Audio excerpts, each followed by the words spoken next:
بسم اللہ الرحمن الرحیم۔ السلام علیکم ورحمۃ اللہ وبرکاتہ۔ ناپاکی کی حالت میں کھانا پینا، روزہ رکھنا کیسا ہے، مکمل تفصیل انشاءاللہ آپ کے سامنے ذکر کروں گا۔ اس کے بارے میں ہمیں ایک روایت ملتی ہے اما عائشہ رضی اللہ عنہ سے۔ اما عائشہ رضی اللہ عنہ فرماتی ہیں کہ اللہ کے نبی صلی اللہ علیہ وسلم جب ناپاکی کی حالت میں ہوتے، جب جنبی ہوتے، تو اللہ کے نبی صلی اللہ علیہ وسلم اگر سونے کا ارادہ کرتے یا کسی چیز کے کھانے پینے کا ارادہ کرتے تو اس سے پہلے اللہ کے نبی صلی اللہ علیہ وسلم نماز کے وضو کی طرح وضو کیا کرتے تھے۔ اس کے بعد اللہ کے نبی صلی اللہ علیہ وسلم اگر سونا چاہتے تو آرام فرماتے، اگر کچھ کھانا پینا چاہتے تو کھا پی لیا کرتے تھے۔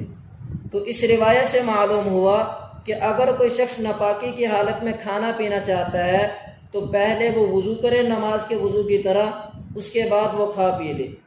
اسی طرح اگر کوئی شخص، رمضان کا مہینہ ہے، اگر کوئی شخص اٹھا، رات کو اسے احتلام ہو گیا یا بیوی کے ساتھ ہم بستری کی، اب ناپاکی کی حالت ہے، اتنا وقت نہیں ہے کہ غسل کر سکے، غسل کرتا ہے تو سحری کا وقت گزر جائے گا، سحری کرتا ہے تو غسل رہ جائے گا، تو اب اس صورت میں وضو کر لے اور وضو کے بعد سحری کر لے اور سحری کے بعد غسل کرے تاکہ فجر کی نماز قضا نہ ہو۔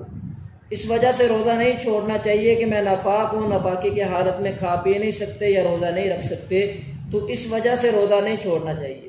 وضو کر لے، وضو کے بعد کھا پی لے، روزہ رکھ لے، اس کے بعد غسل کرے، پاکی حاصل کرے۔ اللہ تعالیٰ عمل کی توفیق عطا فرمائے۔ وآخر دعوانا ان الحمد للہ رب العالمین۔